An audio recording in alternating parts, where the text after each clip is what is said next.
Bom dia, boa tarde, boa noite, amigos e amigas que vêm seguindo o canal Abiayala. Isto é comunicação popular, nômade, pluriversal. Hoje eu vou explanar aqui de uma forma bem sucinta, tendo uma música de fundo. Olha que música maravilhosa, ó.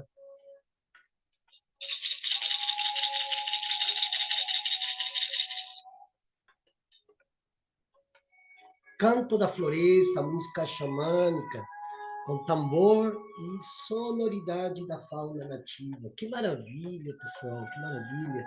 Ainda podemos nos regozijar ouvindo as maravilhas que a própria natureza nos dá, uma dádiva, né, para os nossos ouvidos, e que hoje está sendo trilha sonora para um assunto importante que nós temos que tratar nesse momento em que já está sendo rediscutido. O que está sendo rediscutido?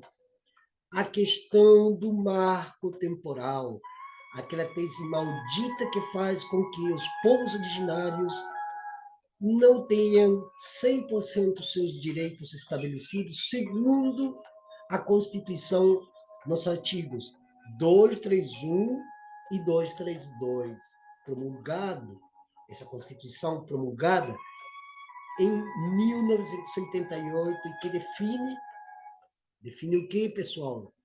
O que define? Vamos fazer uma hermenêutica desses artigos. Define a posse dos territórios, das terras, originariamente de quem? Dos povos originários de Pindorama, Brasil. Lembrando que Brasil é uma coisa, não é um nome. Não é um nome como dizer, não sei, gato, cachorro, terra, natureza, embora sejam terminologias que devêm do latim e que tinham uma intencionalidade atrás dessas palavras. Não é o mesmo que dizer América Latina do que dizer Abiaiala.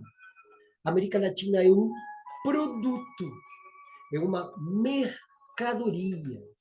Brasil é um produto. É como quem vai para o supermercado e pede assim, me dá 1 quilo de Brasil aí. É isso, a gente tem que prestar muita atenção, muita atenção. Mas vamos lá naquilo que nos interessa. Vou abaixar um pouquinho aqui. Pessoal, eu estou com uma muito. A minha estrutura ainda é muito pouca. Inclusive, eu vou pedir para os inscritos que compartilhem esse vídeo, deixem seu like aí, né? Comentem, façam seus comentários, acrescentem alguma coisa. Aliás, eu vou deixar aqui na inscrição do vídeo a questão do marco temporal, alguns textos que são importantes para estabelecer o quê? Estabelecer um vínculo epistemológico, e assim a sociedade civil em geral tenha acesso a esse tipo de conhecimento. Por quê? Porque a maioria das pessoas não sabe o que está acontecendo. Aliás, os debates da esquerda liberal são muito pobres. E não sou só eu que está falando isso. Os próprios, as próprias pessoas, os próprios progressistas já estão reclamando de que a esquerda, ou seja, a intelectualidade da esquerda está empobrecida, não estão trazendo os debates que têm a ver, inclusive, com as novas modalidades de ser, de estar, de existir, de coexistir. Lembremos que hoje as tecnologias acompanham a gente do mesmo modo que nós acompanhamos o fluxo dessa tecnologia, as decodificações que estão implícitas nela. Não é uma questão que a tecnologia surge e paira, não, está. Todo mundo tem um celular, até as crianças hoje estão manipulando aparelhos, estão entrando no Instagram, já estão sabendo como são as funcionalidades de um computador, de uma tablet. Então, a tecnologia está aí e a gente tem que fazer uso dela para quê? Para poder justamente contribuir com a nossa exégese, com as nossas interpretações, aquilo que está afetando a vida diretamente de cada um de nós, de vocês, amigos que estão nas redes sociais, no Insta, no Facebook, no Twitter, que estão nas plataformas de WhatsApp, de Telegram, está afetando a vida de todo mundo. Aliás, se esse marco temporal for aprovado de forma definitiva, vai ser realmente o apocalipse, que já não mais uma revelação. Porque a questão climática, a questão ambiental, a crise ecológica, de forma geral, mundial, já está posto diante dos nossos olhos e justaposto. Porque dia a dia nós percebemos como, inclusive, a nossa saúde se deteriora em função da deterioração do meio ambiente. Vamos lá. E essa aula que eu pretendo dar para vocês de forma bem sucinta, bem compacta, para que mais ou menos vocês possam ter uma compreensão, vem inclusive de alguns textos, né? Eu fui separando alguns textos aqui, algumas análises muito pertinentes, bem lúcidas, né? Que tratam inclusive a questão do marco temporal desde uma perspectiva que se chama colonialismo interno. Que é o colonialismo interno? Vamos lá. Colonialismo interno, para quem não sabe, começa no século XIX, em função dos processos independentistas. Embora o Brasil, a diferença de muitos outros países, desse produto, dessa mercadoria capitalista chamada América Latina, que nós carinhosamente chamamos de Abiyala, esse colonialismo interno vem de que essas figuras que estão nos livros de história, ao invés de promover, junto com a independência, seja de Portugal, seja da França, seja da Espanha, se tivesse promovido uma descolonização das instituições já desde o século XIX, nós estaríamos muito mais avançados e não teríamos a metade dos problemas, das problemáticas, dos dilemas, impasses que nós temos hoje em função da questão da terra, do território e da territorialidade. Não teríamos esses problemas.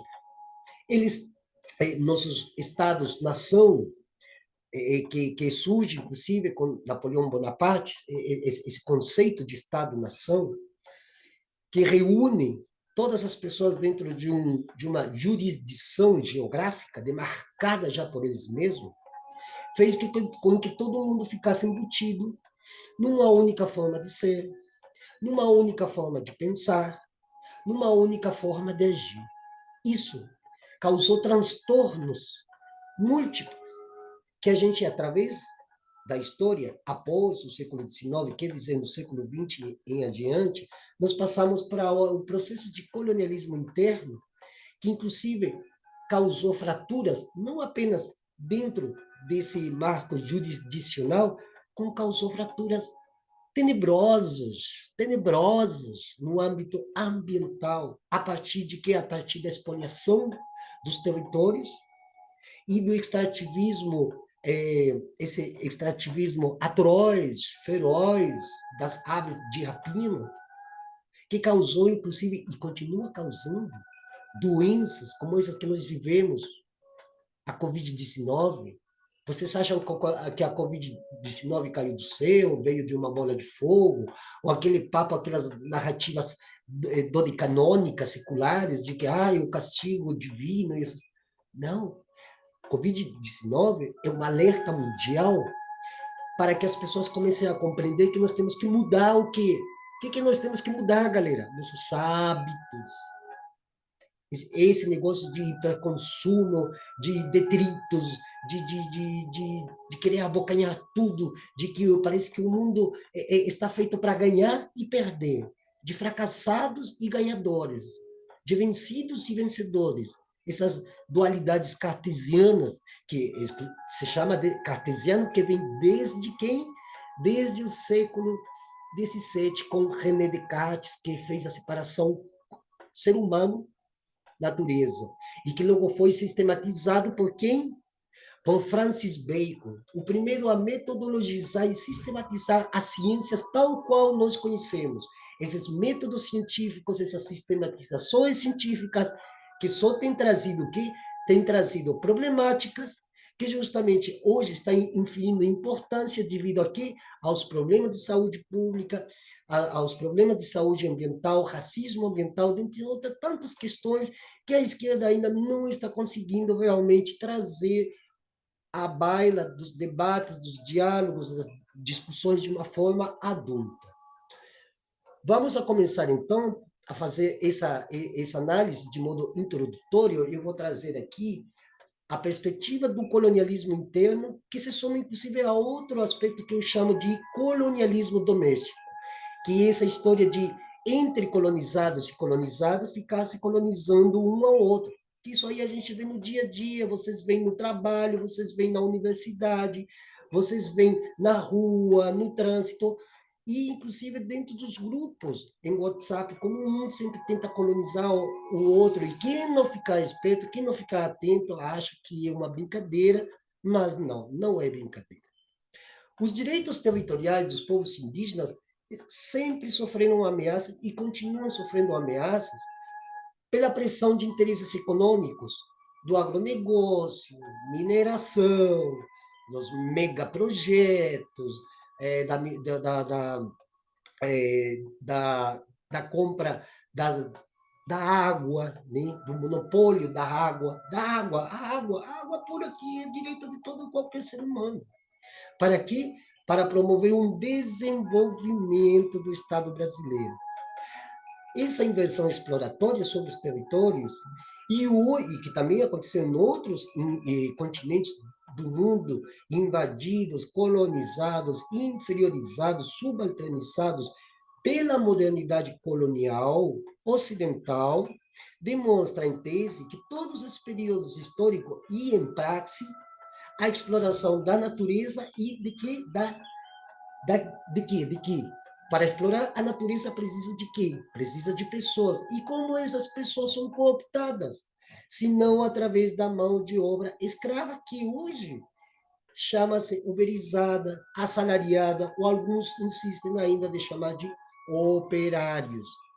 Se não tivessem seres humanos, se não tivessem seres humanos para ajudar nessa exploração, não estaríamos vivendo o que hoje nós estamos vivendo agora, nesse mesmo instante.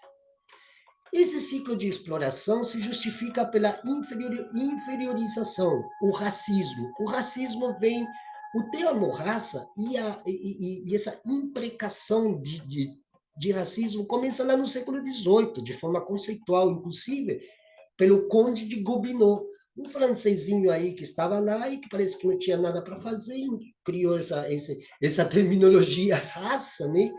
Raça, e achou que tinha raça superior e raça inferior, e nisso estamos até os dias de hoje. Então, essa inferiorização, essa racialização de povos que vivem fora do modelo ocidental, moderno, de desenvolvimento e de cultura, notadamente tem o embasamento numa outra ideia que se chama etnocentrismo. Esse padrão, então, se institucionaliza nisso que eles determinaram de chamar de colônias. Quais são as colônias? Justamente esses lugares invadidos, explorados, espoliados, e patati patatã, e que persistiu durante os processos independentistas, não apenas aqui no Brasil, como em grande parte da América Latina, inclusive desde 1700 e bolinhas, que se construiu a primeira Constituição, que é a Constituição dos Estados Unidos, né? Por quê? Porque essas estruturas coloniais internas, feitas pelos próprios brasileiros, no caso do Brasil, fizeram com que prevalecessem os mesmos processos de tomada de decisão, de determinação, e que fizeram o que? Aprofundaram as desigualdades sociais, a exploração da natureza e a constituição de mão de obra.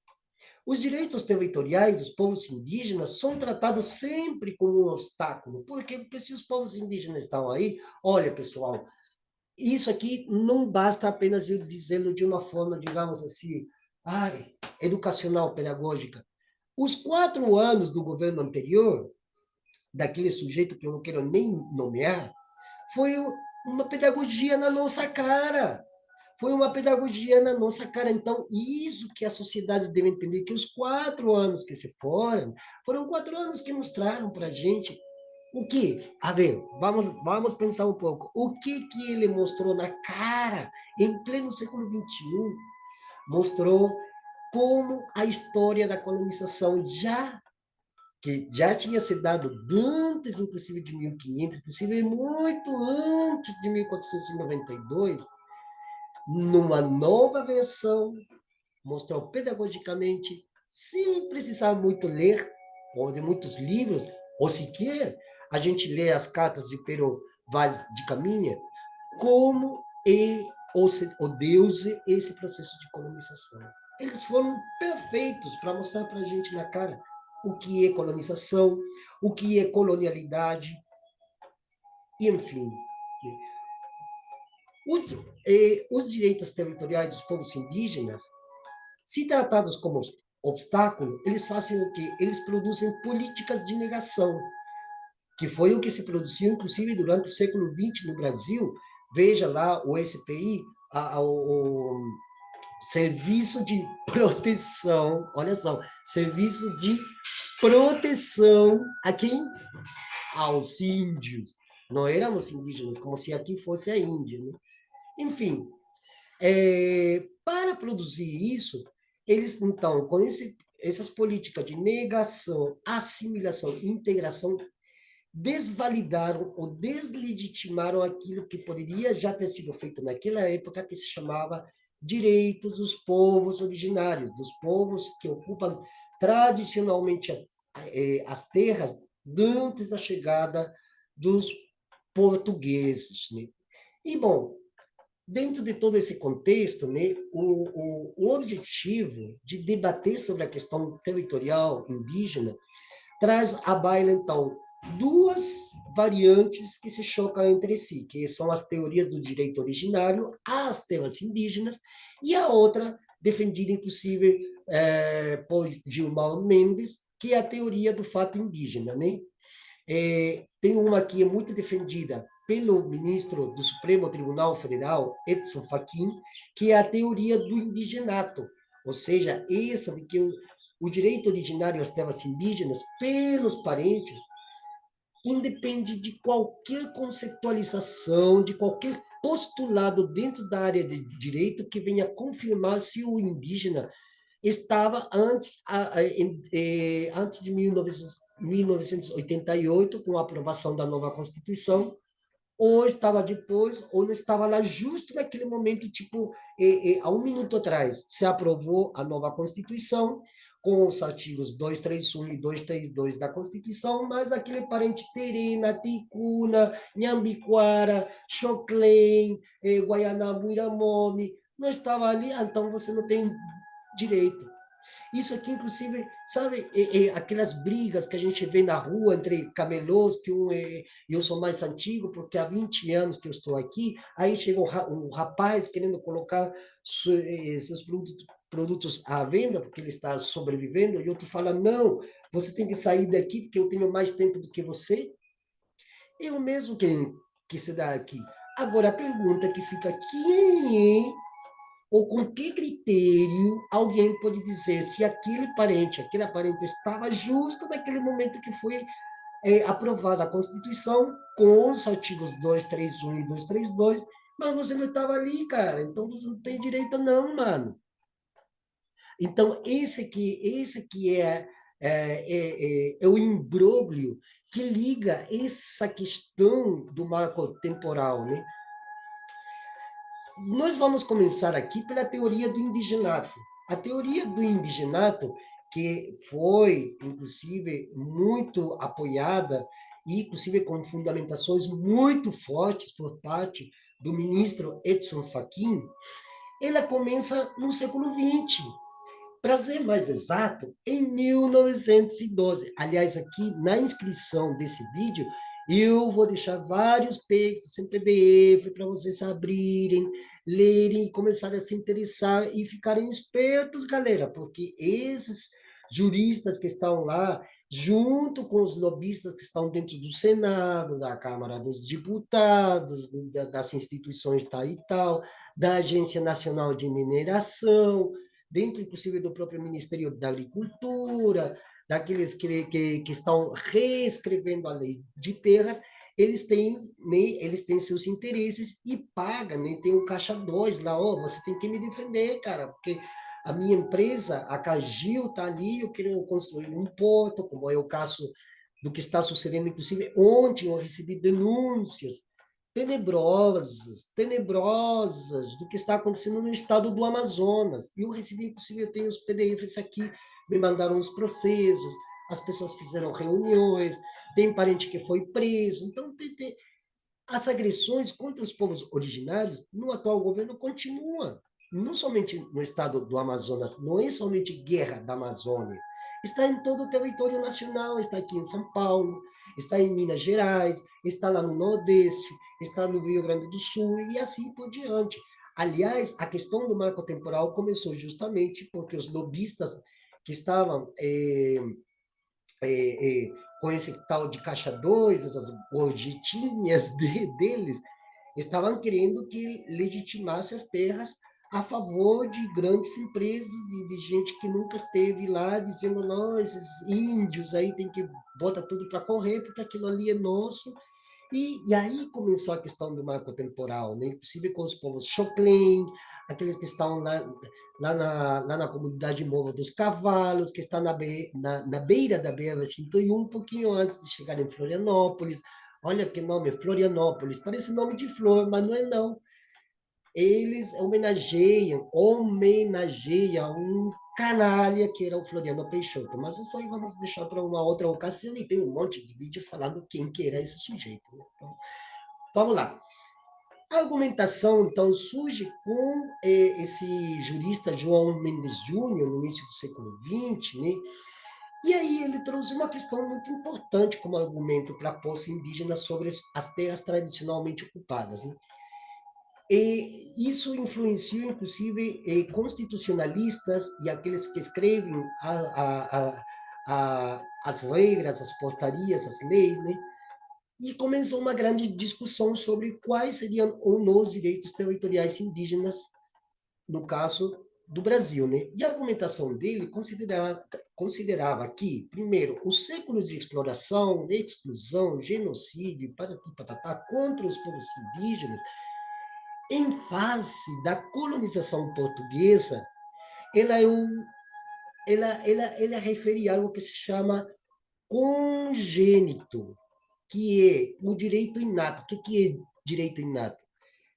Por exemplo, se uma pessoa que foi torturada, massacrada, perseguida, presa injustamente durante a ditadura militar, ela tem direito-se a uma indenização por parte do Estado.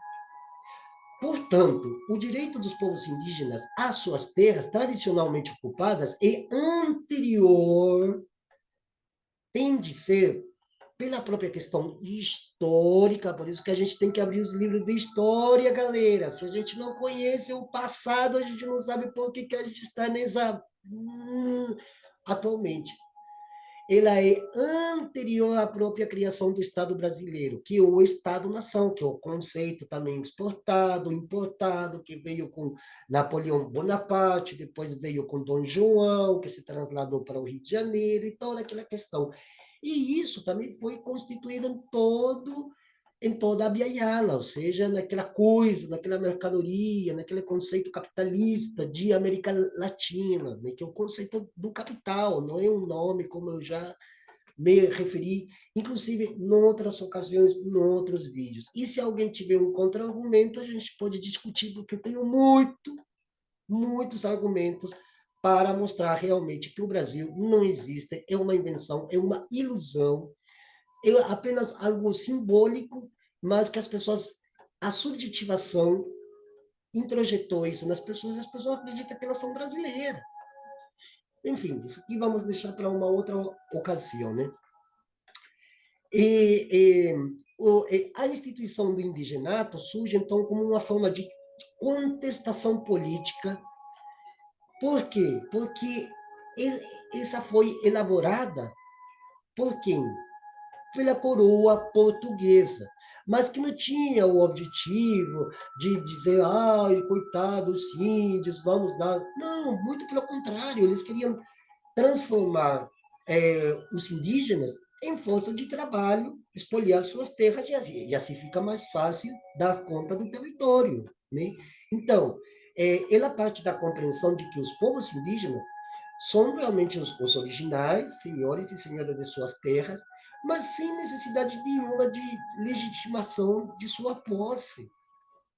Quando deveria ser o contrário, precisa legitimar a posse, porque vejamos bem, quando as pessoas acham, porque sempre tem esse achismo, né, que a luta indígena é uma luta identitária, eu falo, pode ser sim, claro que é, mas a nossa identidade se dá por ancestralidade e espiritualidade. E nos termos da materialidade da vida, a questão indígena vem por um tripé. Esse tripé é uma reparação histórica, é a restituição dos territórios e a recomposição das comunidades. E isso que a coroa portuguesa, claro, sendo portuguesa, jamais queriam, nem quando queriam definir de uma forma metodológica, inclusive, essa legitimidade da posse dos territórios nas mãos dos povos indígenas que estavam antes do processo de colonização. Mas essa teoria forneceu bases para uma compreensão mais ampla, mais aberta, e mais aberta, inclusive, a discussões que desembocou naquilo que se consolida na Constituição Federal de 1988 como obrigatoriedade por parte do Estado brasileiro de demarcar as terras indígenas. Assim, por exemplo, o direito à permanência dos povos em suas terras é uma fonte jurídica primária da posse territorial, um direito congênito, quer dizer, direito inato, por todos os sofrimentos e as angústias ocasionadas pelo processo de colonização, e que se caracteriza principalmente pela questão de que cada membro, cada indivíduo daquela comunidade, antes mesmo do seu nascimento, já tem direito a essa terra, já tem direito a isso.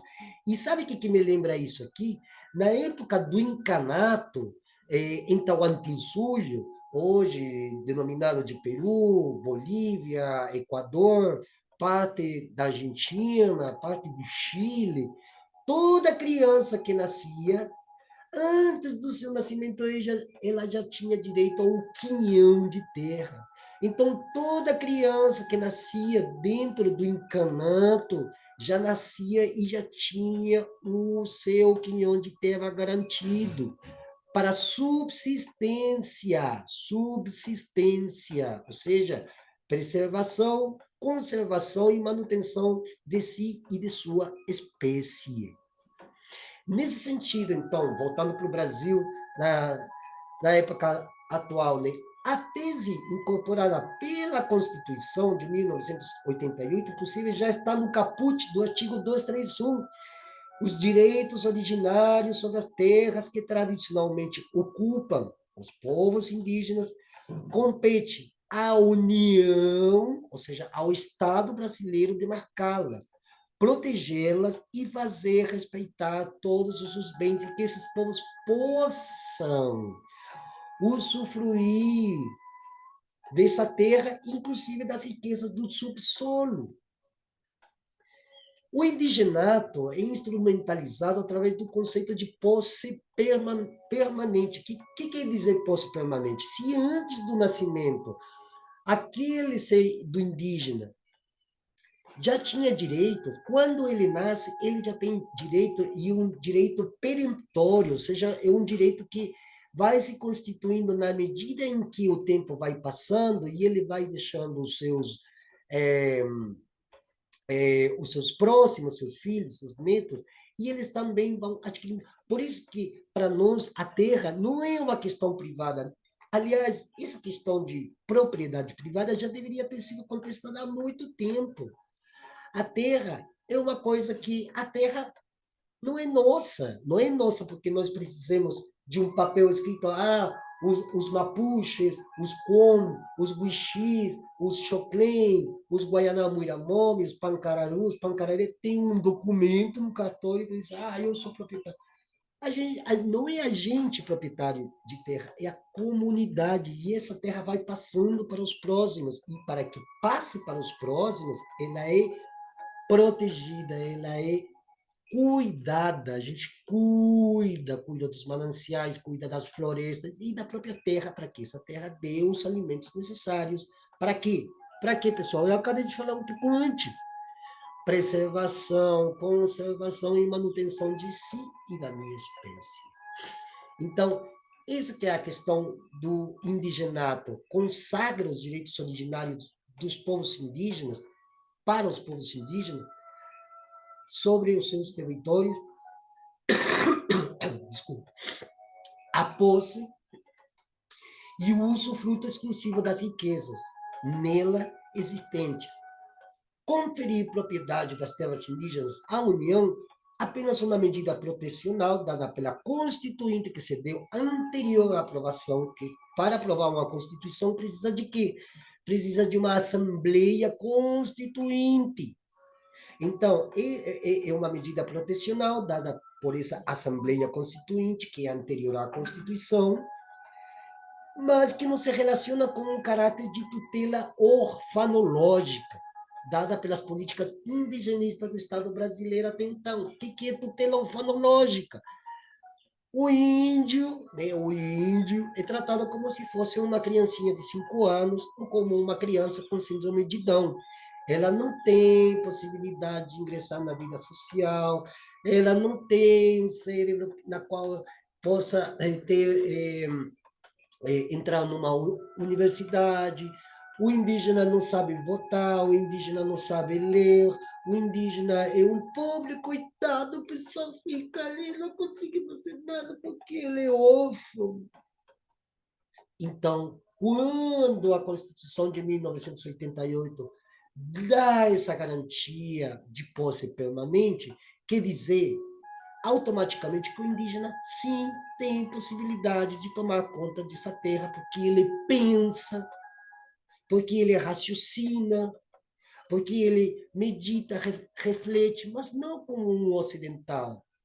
Ele reflete, ele vê a sua terra e pensa essa terra para os futuros, para o presente, que já é o futuro, porque logo mais virão outros primogênitas da sua comunidade, do seu povo, da sua nação, que vão dar continuidade à proteção dessa terra. Essa aula, pessoal, está um pouquinho longa, mas é necessário que vocês ouçam com muita paciência e com muita atenção. A teoria do fato indígena, aqui já vamos entrar na pior parte do assunto. Ainda bem que tem uma música, um canto da floresta aqui para ajudar a minimizar os efeitos. Porque dá, né, causa também, enfim, vamos lá.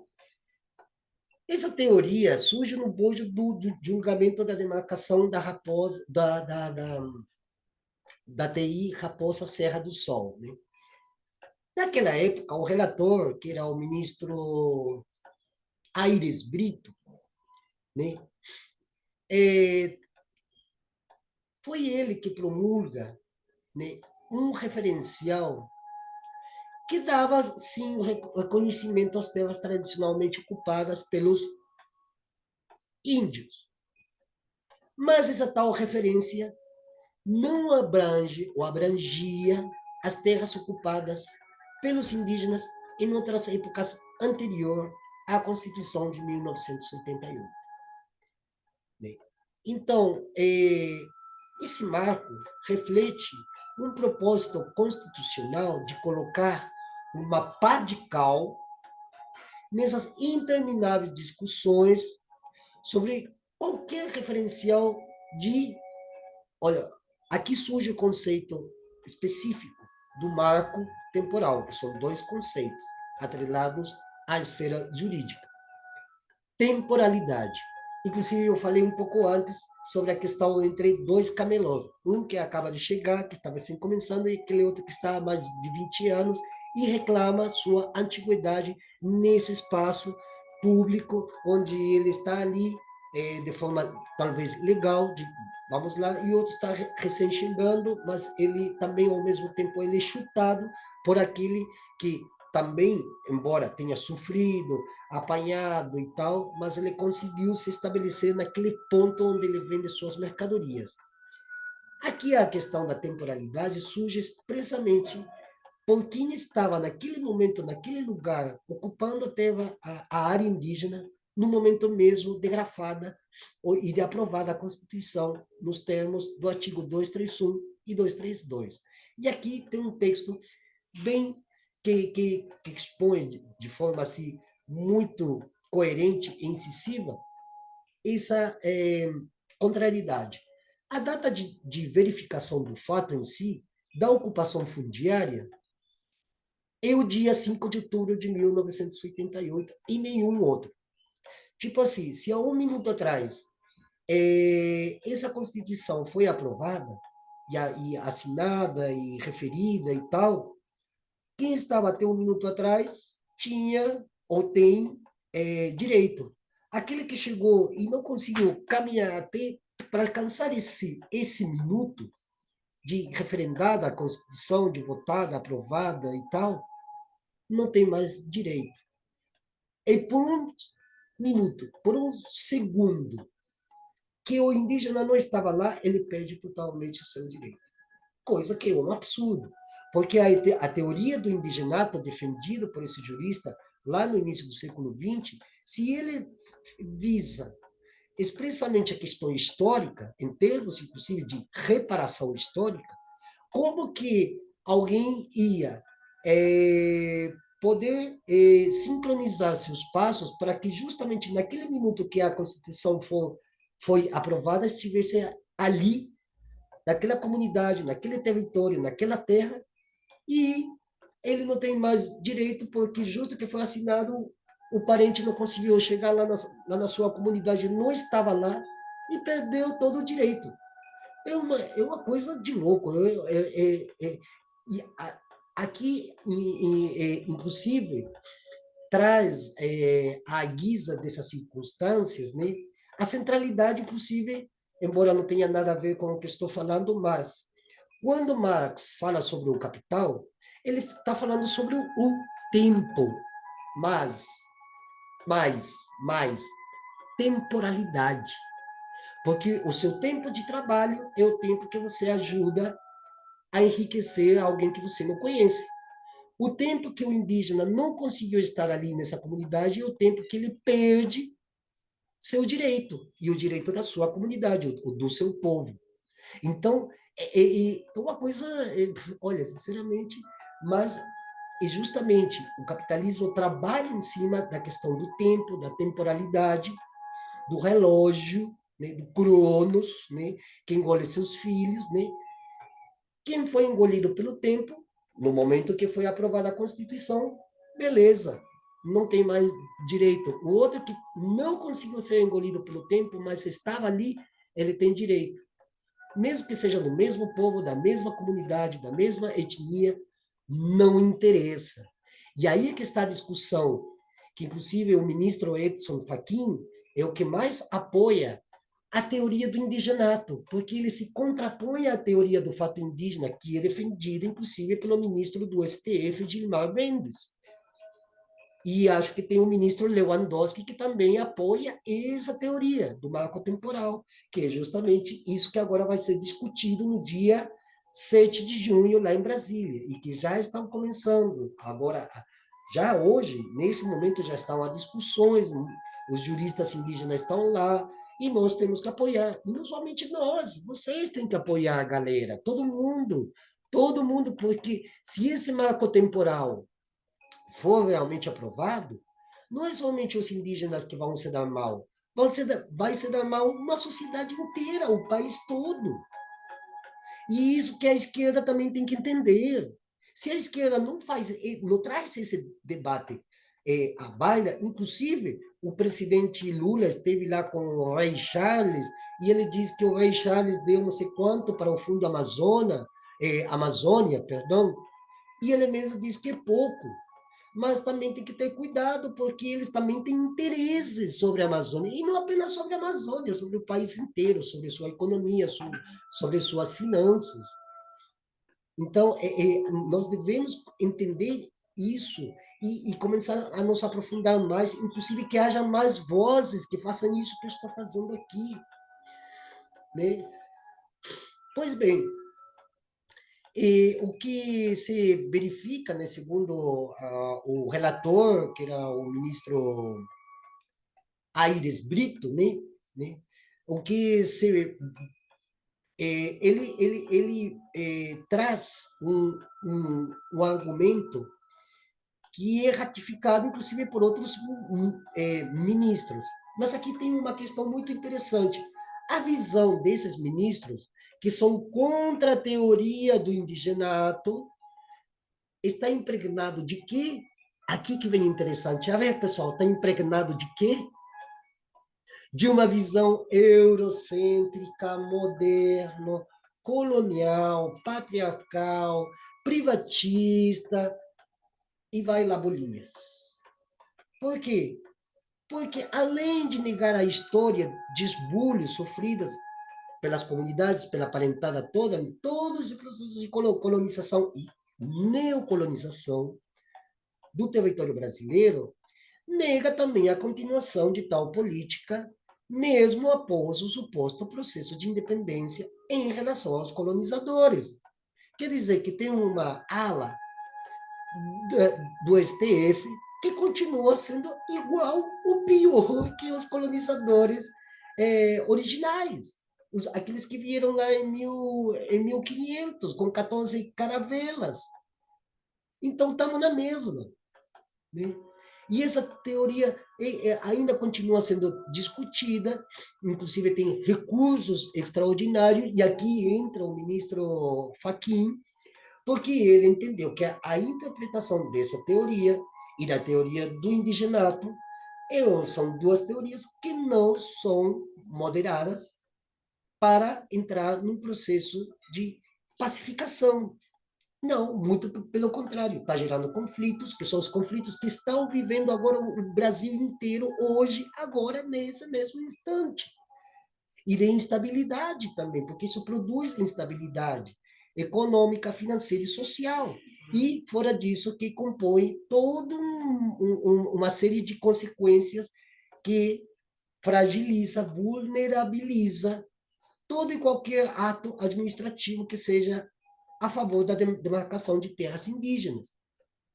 Quando o presidente Lula esteve lá no acampamento Terra Livre e fez o decreto que ele mesmo assinou ali ao vivo, para homologação de terras que eram de parentes que já vinham há muitos anos discutindo essa questão e que estavam esperando serem visibilizados um dia. Aí veio o presidente Lula, homologou.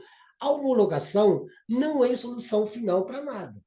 Ele é apenas um começo de um longo processo até validar mesmo os territórios e que os parentes possam chegar lá. Inclusive, não apenas parentes de uma etnia, de um povo, que eles possam compartilhar com outras etnias, como acontece, por exemplo, lá no TI Raposa Serra do Sol, né? Então, pessoal, aí é que está a diferença entre a teoria do indigenato versus a teoria do fato indígena.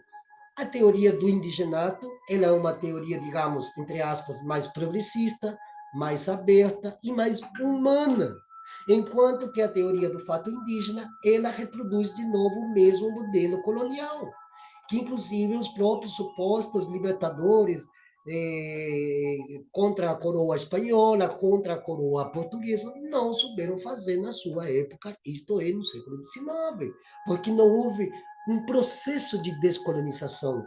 Descolonização aqui no âmbito do direito e a descolonização também no âmbito político, ou seja, das ferramentas e da sistematização de como esse novo sistema jurídico-político, administrativo, iria ser constitutivo de um Estado-nação, mas sem todos esses preceitos trazidos pelos colonizadores, inclusive, no caso do Brasil, pela monarquia portuguesa. eles continuaram da mesma esteira governando, gestionando o Estado, e as coisas não melhoraram, inclusive durante o século XX pioraram. Vejamos o que aconteceu, inclusive, durante o Estado Novo, e depois a ditadura militar, inclusive tem o relatório Jader Figueiredo, que vocês podem pesquisar pela internet. Galera, mais uma vez, pesquisem, pessoal, estudem, deem-se pelo menos um tempinho, nem que seja uma horinha por dia.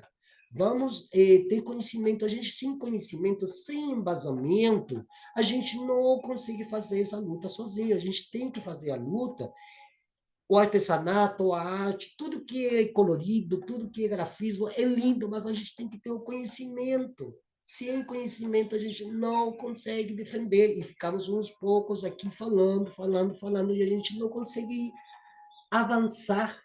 Se nossos ancestrais pediram para nós avançar, nós temos que avançar coletivamente e chamando todas aqueles que também estão apoiando nossas lutas, porque essa luta não é de e para o povo indígena, é de todos, é do vizinho, é do colega de trabalho, é do professor, da professora da escola pública, do colégio, é o meu camarada onde estou aqui em casa, que ele me deu acolhimento, é da mãe dele, é dos meus amigos, amigas, contatos lá do Ceará, é de todo mundo, inclusive não somente dos brasileiros. Esse aqui é uma questão continental e global. Então a gente tem que se debruçar, as pessoas devem perguntar, e a gente, em conjunto, a gente pode ir, inclusive, mais à frente nas conceitualizações para que essas lutas avancem. Porque, infelizmente, a esquerda branca, eurocêntrica, não está dando esse passo, as pessoas estão girando só em círculo. A gente tem que dar uma continuidade a essa luta. E é por isso que nesse vídeo, aqui nessa aula que eu estou dando para vocês, gratuita, porque eu estou desempregado e sem dinheiro, mas eu tenho ainda eu estou usando o meu tempo livre, que eu poderia estar fazendo qualquer coisa, mas estou aqui para passar esse conhecimento do meu jeito, com o meu jeito de falar, meus trejeitos, minha roupa. Inclusive, agora, olha, eu estou aqui com a camiseta do nosso maravilhoso grupo, Nhandê Varretê, ó, nossa associação multiétnica, está aqui. E é para eles também, é para os parentes que estão lá no ABC, e é para todo mundo, galera. Isso que a gente deve entender, e eu quero que vocês compreendam cada vez mais, que é necessário que essas discussões a gente tenha de fazer. E, inclusive, as pessoas que têm canais nas mídias têm que chamar a gente para poder discutir essas questões, porque são importantes para a vida. Porque é a vida que está em jogo. A morte é uma invenção ocidental, e eles querem a morte de quem? Deles? Não, eles querem a morte da gente. Para quê? Para tomar tudo, abocanhar tudo, destruir o planeta e depois pegar uma nave aeroespacial, não sei para onde, e ir para Marte e deixar aqui só ruínas. Pois bem, pessoal, esse aqui é a intenção dessa, dessa aula, e aqui só para terminar mesmo, né? E eu vou fazer uma consideração aqui sobre o colonialismo interno que ainda prevalece, que é, inclusive, o prevalecimento, digamos assim, do domínio colonial, que persiste através desse Estado burguês que está aí. E ainda continua no mesmo papo do Estado-nação. Ah, somos todos brasileiros. Não é todo mundo brasileiro, não é todo mundo argentino, não somos todos colombianos, não somos todos mexicanos, e mesmo até os europeus, não são todos europeus, têm diferentes formas de ser e de estar no mundo, diferentes línguas, diferentes culinárias, diferentes geografias, inclusive diferentes climas, né? A melhor definição desse colonialismo interno é a questão da conquista, em que as populações de nativos são exterminadas, aí o Estado colonizador entra, adquire uma independência formal, em forma de Estado-nação, e em vez de iniciar um processo de libertação, a gente regressa ao capitalismo neoliberal, que é o que está acontecendo nesse exato momento. Então, a gente tem que discutir essas questões para acabar com esse etnocentrismo, o eurocentrismo, o antropocentrismo, e começar a perceber outros tipos de práticas sociais, econômicas, jurídicas, institucionais, para que os povos e as mal denominadas minorias, que são maiorias, né? Se formos ver, somos maioria, não somos minoria. A população subalternizada no Brasil não constitui 1%. O 1% são os grandes bilionários, os grandes proprietários de terras, que são proprietários também das estradas, da, da TV pública aberta, das rádios, dos bancos, né? Não, somos maioria, mas que sofremos, nós, a maioria, a dominação que é semelhante àquela praticada no colonialismo e atualmente pelo neocolonialismo, né? Então, se a gente não tem um governo que, que, que comece a perceber esse tipo de prerrogativas, nos encontramos diariamente numa situação de desigualdade frente a esses grupos econômicos, políticos, jurídicos dominantes, a essas classes que integram, né, inclusive culturalmente, São Paulo, como metrópole, é um lugar de colonização. Por quê? Porque essa elite cultural diz o que você deve comer, como você deve atuar, o que você deve comprar, e eles acham que isso deve tornar-se válido em todo o território nacional. Não importa se a pessoa mora na Caatinga, lá no sertão, se mora no Rio Grande do Sul, se mora lá na Amazônia, é para todo mundo igual.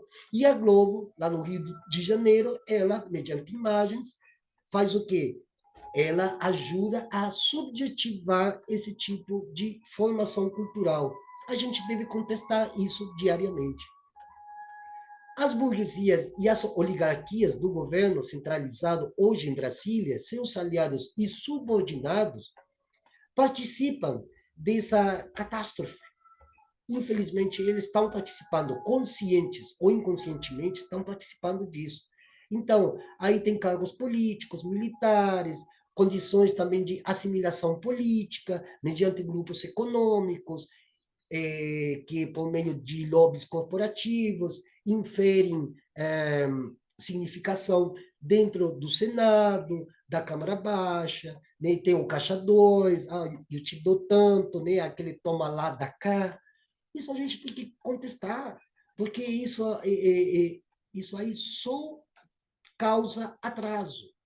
E aqui, então, é que eu trago essa questão do marco temporal, porque essa grande importância de discutir e rediscutir, às vezes que for possível, a questão do marco temporal, o direito à demarcação de terras indígenas, e mais, né, a questão do meio ambiente, da crise climática. A gente tem que tratar esses assuntos, porque se a gente não tratar esses assuntos, não vamos ficar mais 500 anos aqui à deriva, pensando, não sei, nessa terra sem males, mas sem nenhum plano específico de ação.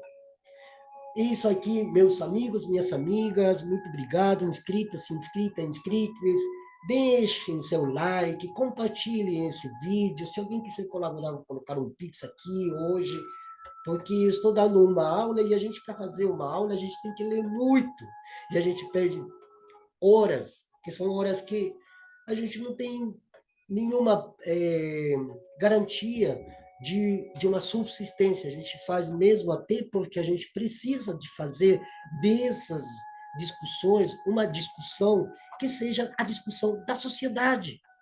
Os indígenas, os não indígenas, os antropólogos, os professores, os engenheiros, os arquitetos, arquitetas, mulheres, LGBTQIA+, o povo de matriz africana, a população das favelas, inferiorizadas, golpeadas, humilhadas.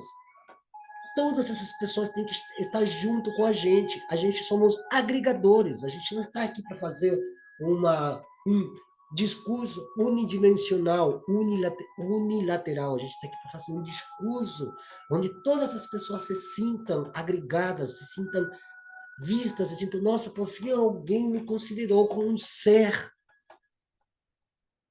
E é isso aí, pessoal. Olha, Esse canto da floresta inspirou bastante. Agradeço muito aqui.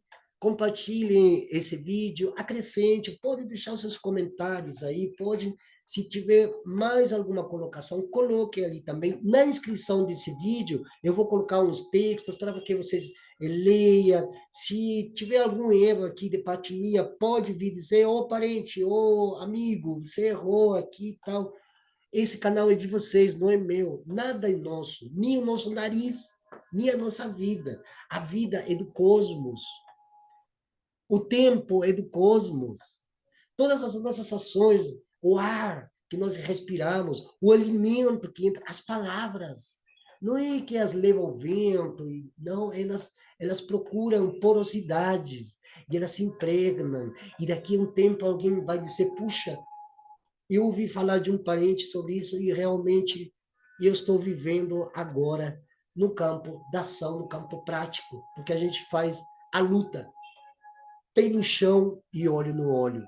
Amigos, amigas, muito obrigado, bom dia, boa tarde, boa noite. Vou deixar um pouquinho aqui com vocês esse canto, essa música xamânica. Que lindo, né? Muito bom, muito bom. Muito obrigado, até a próxima. Ah, demarcação já, hein?